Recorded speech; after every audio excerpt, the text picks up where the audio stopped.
हमारे समाज में न तो गुस्सा है, न आक्रोश है और न कोई मांग है। न गुस्सा है, न आक्रोश है, न कोई मांग है। कोई डिमांड ही नहीं है। सरकारें आती हैं, कोई डिमांड है कि भाई शेड्यूल कास्ट शेड्यूल ट्राइब के लिए बजट में ये प्रोविजन होना चाहिए, मेरे यूनिवर्सिटी बनने चाहिए, शिक्षा पे ये होना चाहिए, कोई डिमांड है? लेकिन ये जिस तरीके से पूरा अभी चल रहा है माहौल, सब आपके पूरे इतिहास कल्चर को या तो नष्ट करने की या उस पर कब्जा करने की। अगर नष्ट नहीं कर पाए तो कब्जा कर लेते हैं। हर जगह क्यों एक्सकवेशन में मिलता है कि बुद्ध का हाथ टूटा हुआ है, नाक टूटा, अपने आप थोड़ी टूटा है, उसको तोड़ा गया है।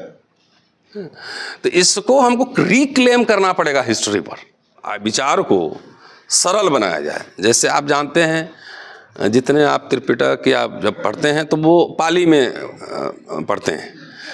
पाली अब बोल चाल आम की भाषा नहीं है, तो लोग उसको रट लेते हैं, लेकिन उसके निहितार्थ क्या है आप समझ रहे होंगे, लेकिन सामने वाला बोल तो जरूर देगा, लेकिन उसके अंदर इनकलकेट नहीं करता है। तो उन्होंने कहा कि 77 वॉल्यूम जो है ना पिटक है, वो कोई नहीं पढ़ सकता है, फिलॉसफिकल बात है। तो बुद्धिज्म की पुस्तिका बनाई जाए और सरल भाषा में। और मुझे लगता है कि कोई भी विचार अपने आप नहीं फैलता है, उसको फैलाना पड़ता है। उसके लिए ह्यूमन एजेंसीज, जो मानवीय प्रयास है, वो लगते हैं, अपने आप कुछ नहीं होता है। तो उन्होंने 2-3 बातें बहुत मार्के की कही है, उसमें पूरा वीडियोस देंगे, सुनेंगे। कह रहे हैं कि जिस तरीके से अभी धम्म का काम भारत में हो रहा है, उस तरीके से यहाँ धम्म का प्रचार नहीं हो सकता है।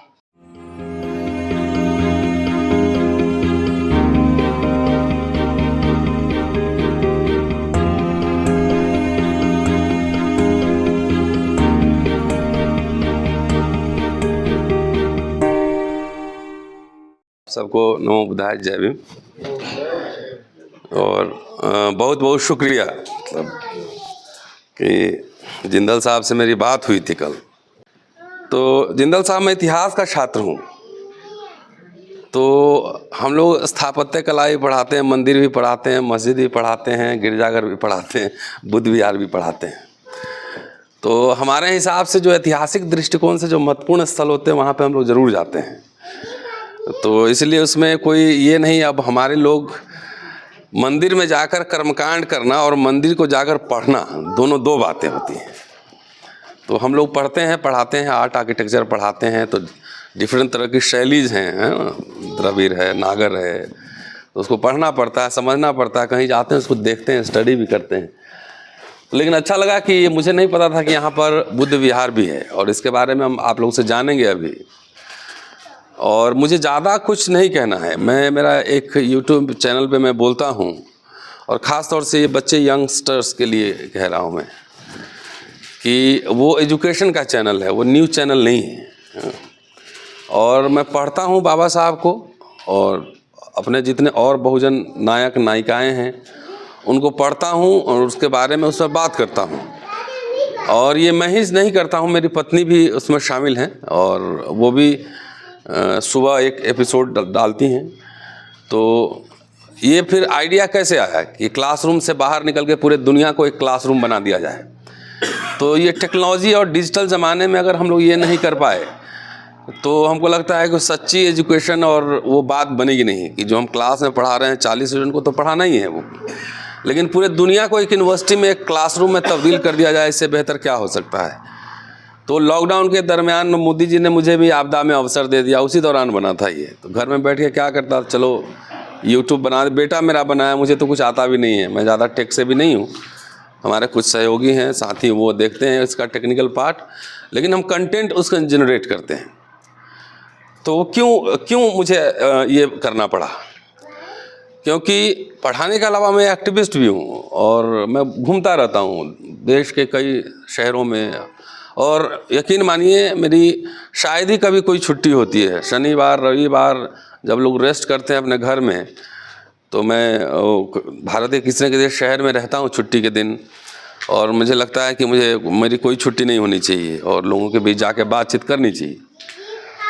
तो जब मैं घूमा पूरे भारत में, आधा भारत घूमा होगा, तो मुझे लगा कि हमारे लोग में इमोशनल हैं, और वो दिल से ज़्यादा सोचते हैं, इमोशनल लोग हैं। और कहीं ना कहीं वो पढ़ाई लिखाई, अपने भोजन हिस्ट्री को समझना, पढ़ना, बाबा साहब के बारे में नारे बहुत लगते हैं लेकिन पढ़ा कम गया है, पढ़ते नहीं हैं लोग। तो मुझे लगा ये ज़रूरी भी है कि नौकरी पेशा लोग हैं, सुबह से शाम तक काम करता है ऑफिस में, कहाँ टाइम मिलेगा पढ़ने के लिए, मोटी मोटी किताब पढ़ेगा। तो मैं थोड़ा इजी कर देता हूँ, मैं पढ़ के और यूट्यूब पे डाल देता हूँ कि कम से कम आप पढ़ नहीं सकते हैं तो कम से कम सुन लीजिए। तो सुनना आसान होता है ज़रा, और टेक्नोलॉजी में कहीं आप गाड़ी चलाते रहें वहाँ पे ऑन कर लें, अब तभी आप सुन सकते हैं। ये बेसिकली आइडिया था और मुझे लगा कि ठीक ठाक लोग सुन ही रहे हैं। और म्यूजिक डांस ज़्यादा सुनते हैं और एकेडमिक बातें और पॉलिटिकल बात थोड़ी कड़वी होती है ना, तो उसमें थोड़ा सा डाइजेस्ट करने में टाइम लगता है। लेकिन बहरहाल 30-40 हज़ार लोग रोज़ सुनते हैं। और मैं तो कहता हूँ कि अगर आपको टाइम मिले तो कभी जाइए और देखिए उस पर, और किस किस तरह के लोगों का मैं इंटरव्यू करता हूँ, क्या बातचीत करता हूँ, किस तरह के सब्जेक्ट्स उठाता हूँ। तो ये मेरी जिम्मेदारी मैं समझता हूँ, ये कोई किसी पे एहसान नहीं कर रहा हूँ, एक जिम्मेदारी समझता हूँ। और दूसरा, इतिहास का छात्र हूँ तो थोड़ा सेल्फिश भी हूँ। ये वीडियो बना रहेगा तो मैं मर भी जाऊँगा तो वीडियो मुझे ज़िंदा रखेगा। 100 साल बाद अगर कोई रिसर्च करना चाहेगा या 50 साल बाद कोई रिसर्च करेगा तो कम से कम जाके वीडियो में मुझे ढूंढ लेगा। जैसे बाबा साहब को हम लोग किताबों में ढूंढ लेते हैं, तो वीडियो में ढूंढ लेगा, काम करेगा। तो इस नाते में थोड़ा सेल्फिश भी हूँ, और सबको होना चाहिए इस तरह का सेल्फिशनेस, सब में होना चाहिए। उसमें आप एक मैंने सेगमेंट बनाया है और मुझे लगता है कि यहाँ पे वो बात कहना मेरे लिए ज़्यादा ज़रूरी है कि बाबा साहब ने 35 में घोषणा की थी कि मैं हिंदू में पैदा हुआ हूँ ज़रूर, लेकिन हिंदू मरूंगा नहीं। तो मुझे लगा क्या 35 में ही ये बात उन्होंने कही थी कि उसके पहले से भी कुछ चल रहा है खटपट। तो मेरी जो रीडिंग है, जो मैंने पढ़ा, 35 में तो उन्होंने तंग आकर कहा ये, लेकिन ये प्रक्रिया तो 1920 से ही शुरू हो गई थी। मनगांव के भाषण में ही उन्होंने इशारा कर दिया था, बहुत ही गड़बड़ मामला है। और पूरा जो साइमन कमीशन है या फिर राउंड टेबल कॉन्फ्रेंस है, और कालाराम टेम्पल आंदोलन है, महाड़ पानी का आंदोलन है, चावदार आंदोलन, ये सब क्या था? ये सब एक्सपेरिमेंट था कि मैं हिंदू हूँ कि नहीं वो तुम साबित करो। ये सब एक्सपेरिमेंट चल रहा था। तो ये प्रक्रिया बहुत पहले शुरू हो गई थी। 35 में घोषणा की और 56 में 21 साल उन्होंने तैयारी की। पहली बार बाबा साहब ने ही बुद्ध जयंती मनाई थी। और मैंने सोचा कि इसको एक संकलन किया जाए कि बाबा साहब बुद्ध के बारे में और बौद्ध भिक्षुओं के बारे में और बौद्ध मठों के बारे में और धर्मांतरण पर ना क्या क्या उन्होंने भाषण दिया और क्या लिखा, इसका एक संकलन किया जाए। तो YouTube में जाएंगे आप, उसमें कन्वर्जन या धर्मांतरण वर्ड टाइप करेंगे ना, तो उसमें आपको 50 वीडियोज़, उसमें सैकड़ों वीडियोज़ मिलेंगे कि 35 में क्या कह रहे हैं, 36 में क्या कर रहे हैं, 36 में कितने जगह क्या क्या बोल रहे हैं। तो बाबा साहब के विचारों में भी समय के हिसाब से बदलाव होता है। कोई भी चिंतनशील आदमी स्टैटिक नहीं रहता है, उसमें बदलाव आता ही है। तो उसमें तलाश रहा था कि आखिर बाबा साहब ने नव्याना दिया है ना, कि बुद्धिज़्म को थोड़ा और बेहतर और कैसे फैलाया जाए। और मुझे लगता है कि कोई भी विचार अपने आप नहीं फैलता है, उसको फैलाना पड़ता है। उसके लिए ह्यूमन एजेंसीज, जो मानवीय प्रयास है, वो लगते हैं, अपने आप कुछ नहीं होता है। तो उन्होंने 2-3 बातें बहुत मार्के की कही है, उसमें पूरा वीडियोस देंगे, सुनेंगे। कह रहे हैं कि जिस तरीके से अभी धम्म का काम भारत में हो रहा है, उस तरीके से यहाँ धम्म का प्रचार नहीं हो सकता है। पहली बात, इसको धम्म, वो बर्मा में भाषण है उनका, बहुत महत्वपूर्ण भाषण है, 4th बुद्धिस्ट काउंसिल का भाषण है। उन्होंने पूरा ब्लूप्रिंट तैयार किया कि भारत में बुद्धिज़्म का प्रचार कैसे हो। बुद्धा को यहाँ पासपोर्ट की ज़रूरत नहीं है। तो लंबा 10-15 पेज का वो पूरा डॉक्यूमेंट है। और मैं कई जगह वो बोलता भी हूँ वो बात कि सरल बनाया जाए,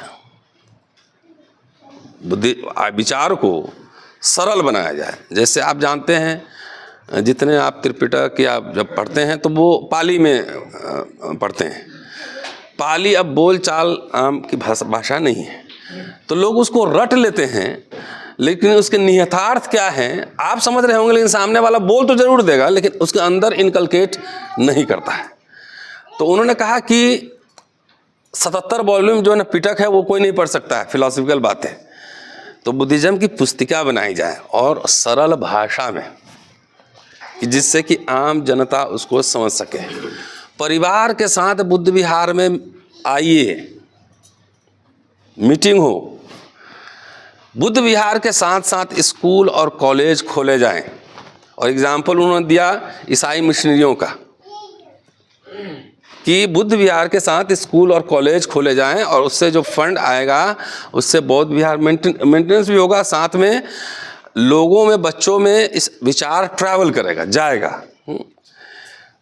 इसको फैलाने के लिए क्या बोलते हैं, ऐसे कंपटीशन रखा जाए, ऐसे कंपटीशन रखा जाए और उसमें सभी धर्मों, सभी जातियों के लोगों को बुलाया जाए,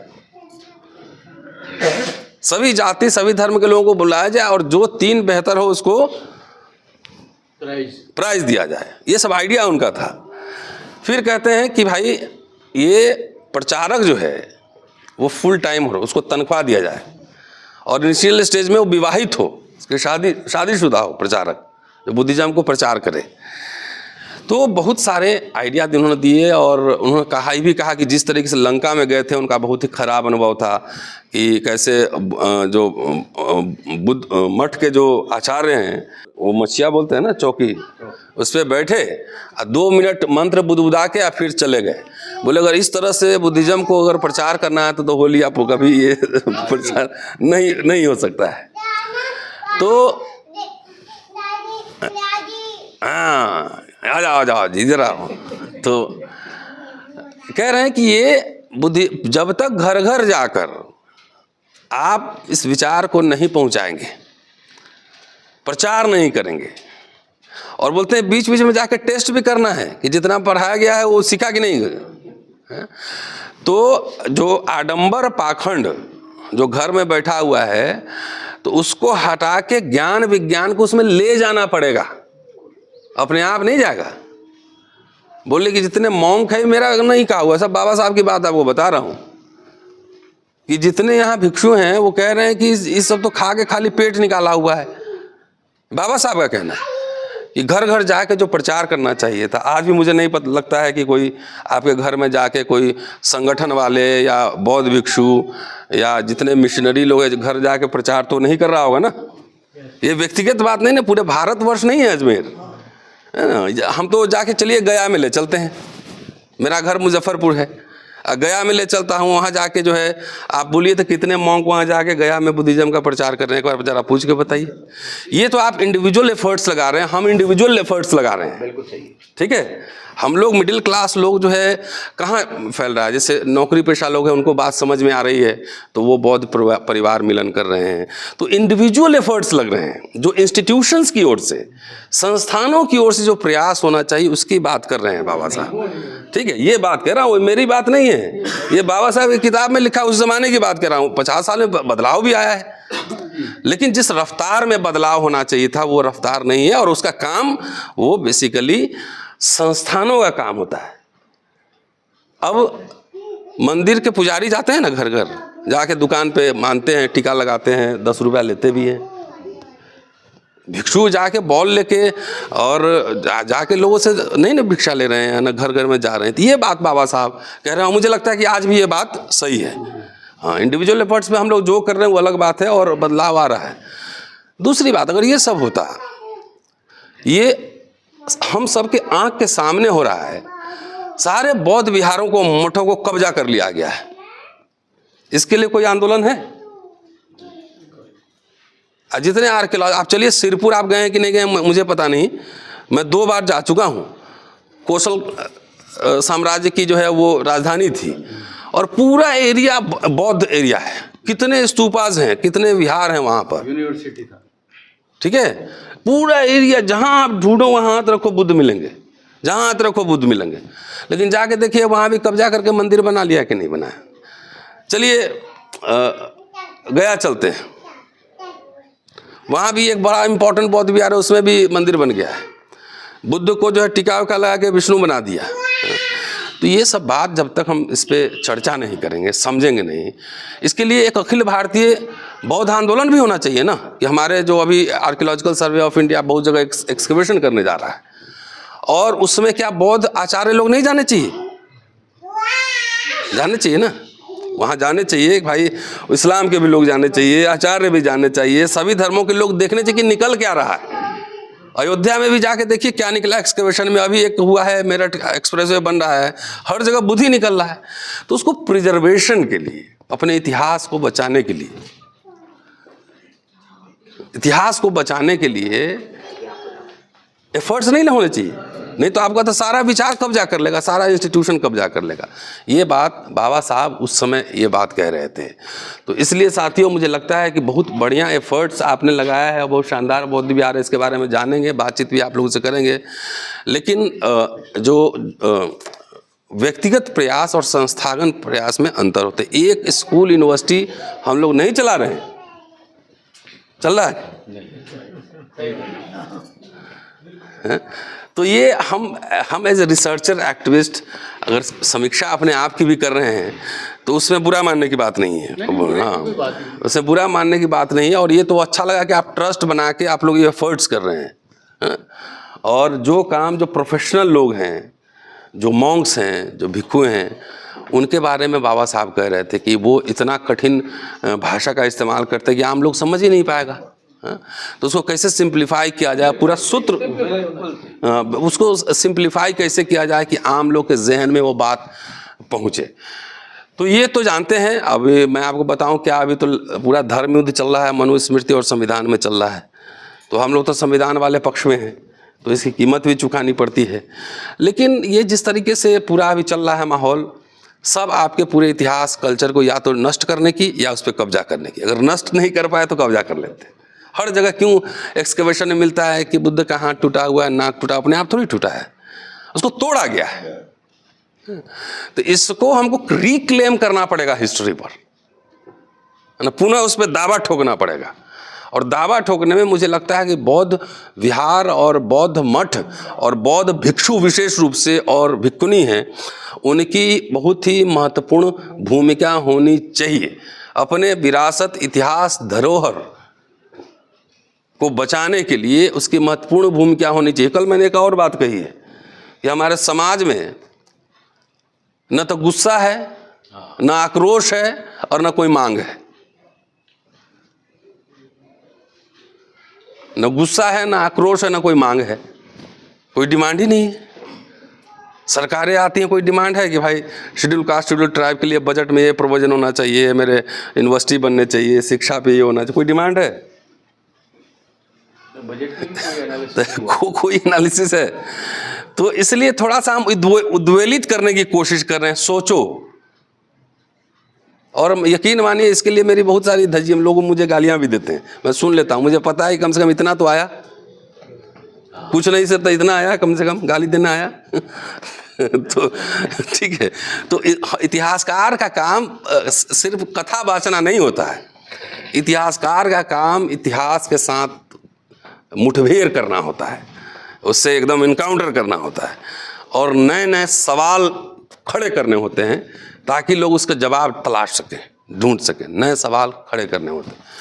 अब देखिए, कुछ धर्म यहाँ स्टेट प्रोटेक्टेड है, और यहाँ भी आपकी ज़मीन है, यहाँ पे देखिए, यहाँ पे कोई एफर्ट्स सरकार के अपने एफर्ट से कर रहे हैं ना, अपने एफर्ट से कर रहे हैं ना, बाकी कोई एफर्ट्स ऐसे नहीं मिल रहा होगा। तो नहीं तो इतना बढ़िया वहाँ लुम्बिनी उद्यान प्रोजेक्ट है, ये बनने में कितना 6 महीना में, लोग चाहे तो 6 महीना में लुम्बिनी उद्यान बन जाएगा यहाँ पर। तो ये इंडिविजुअल एफर्ट्स कर रहे हैं, इसलिए अजमेर के लोगों को बहुत बहुत साधुवाद है कि अपने एफर्ट से ये सब बनाया है। लेकिन इसको और कैसे चेन रिएक्शन, कैसे इसको मल्टीप्लाई किया जाए। अब एक संगठन है, वो कह रहा है, अब तो काशीराम जी ने बाम से बनाया था, वो तो 12 दर्जन कितने दर्जन में टूट गया पता नहीं। वो मिशन चल रहा है उसका, तो मिशन चल रहा है आपके घर में, तो कोई मिशन लेके मेरे पास तो नहीं आया। कौन सा मिशन चल रहा है पता नहीं, लीजिए समीक्षा जरूरी है। और इसलिए नए सवाल करेंगे तो हो सकता है कि 5 आदमी गाली दे तो 4 आदमी समझ भी सकता है कि इस बात क्या है। तो इसलिए आज इस पावन धरा पर, धरती पर मैं ये सवाल ये मान लिया कि सोशल मीडिया पे जाएगा तो कुछ बुद्धिस्ट मॉन्क भी सुनते हैं हमको, मुझे फ़ोन करते हैं, मॉन्क्स भी सुनते हैं, कहते हैं आप सवाल तो ठीक उठा रहे हैं। तो बोले हम कौन होते हैं, हम तो बाबा साहब के चेले हैं, बाबा साहब ने जो बोला है वही उठा के मैं डिजिटल फॉर्म में डाल देता हूँ। कोई परिवर्तन स्वतः नहीं होता है, अपने आप नहीं होता है, उसको ले जाना पड़ता है, उसके लिए ह्यूमन एजेंसी को लगना पड़ता है। इसलिए जिस विचार के साथ हमारा आपका वैचारिक युद्ध है वो बहुत शक्तिशाली है, उसको सबका संरक्षण प्राप्त है। तो इसीलिए जब तक हम धम्म के आंदोलन को मास मूवमेंट नहीं बनाएंगे करोड़ों की संख्या में, तब तक हमारा इतिहास और धरोहर शायद या तो तोड़ मरोड़ कर दिया जाए या उस पर कब्जा कर लिया जाए, बचेगा नहीं। शुक्रिया, थैंक यू।